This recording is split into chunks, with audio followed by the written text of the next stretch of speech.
আমি ফ্রেন্ড রিকোয়েস্টটা পাঠাইছি okay first. মানে আমি কখনো ভাবি নাই যে আমার বউ এত সুন্দর হবে। তারপর 1 ঘন্টা কথা বললাম, তারপরে 2 দিনের মধ্যে প্রেম হয়ে গেল। যে ওর আম্মু বলছে আমাকে কোন আগে মেয়ে থেকেই পছন্দ করে। আমি ওর সবচেয়ে বড় হেটার ছিলাম। আমি আম্মুকে বলছি যে আম্মু আমার তো একটা ছেলেকে পছন্দ, আমি বিয়ে করবো। চুপ চুপ চুপ ওর না এক্সের না কাহিনী এইটা ও আমার আম্মুর কাছে পর্যন্ত শোনাইছে। ওর এক্সের কাহিনী কান্না পর্যন্ত করছে আমার আম্মুর কাছে।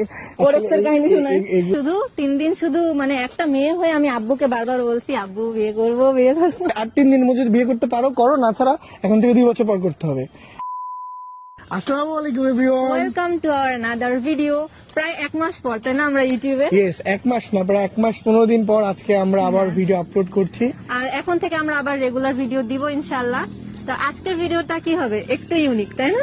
ইউনিক বলতে অনেক বেশি স্পেশাল। আপনারা এত পরিমাণ চাইছেন এই ভিডিওটা, আমরা হচ্ছে আজকে আমাদের দুইজনের লাভ লাভ স্টোরি স্টোরিটা শেয়ার শেয়ার করব। করব। সবচেয়ে মজার বিষয়টা আমি বলি, আমরা মাত্র 1 মাসের পরিচয় বিয়ে করছি।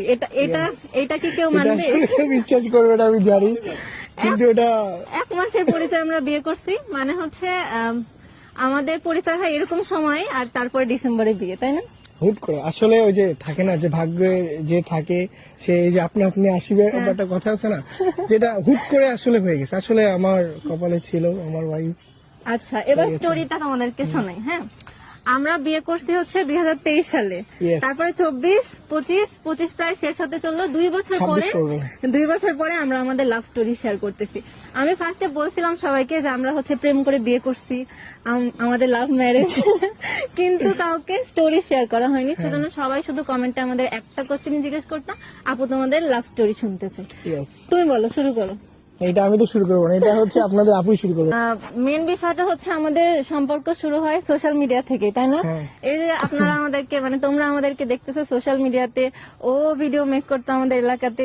তো ওর ভিডিওগুলা মানে আমি একদমই পছন্দ করতাম না। আর যদি ওটা কিন্তু আমি পছন্দ করতাম, আমি এরকম করতাম না। আমি ওর সবচেয়ে বড় হেটার ছিলাম। কারণ আমিও একজন কন্টেন্ট ক্রিয়েটর ছিলাম, সেও একজন ছিল।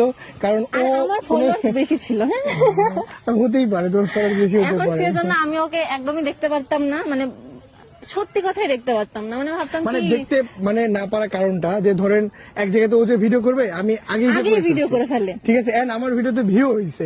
এখন এটা দেখে ও খুব জেলা শুরু করতে, কে এই ছেলেটা যে আমি ভিডিও করতে যাব আগে ওখানে যে ভিডিও করে ভিডিও আর শেষ করে দিচ্ছে। আমার আম্মু সবার ভিডিও দেখতে খুব পছন্দ করে। আমার আম্মু বারবার ওর ভিডিও নিয়ে এসে আমার সামনে দেখাতো, দেখ এই যে তোকে বলছিলাম এই ভিডিও বানাতে, এই ছেলে আগে ভিডিও বানাতে ফেলছে।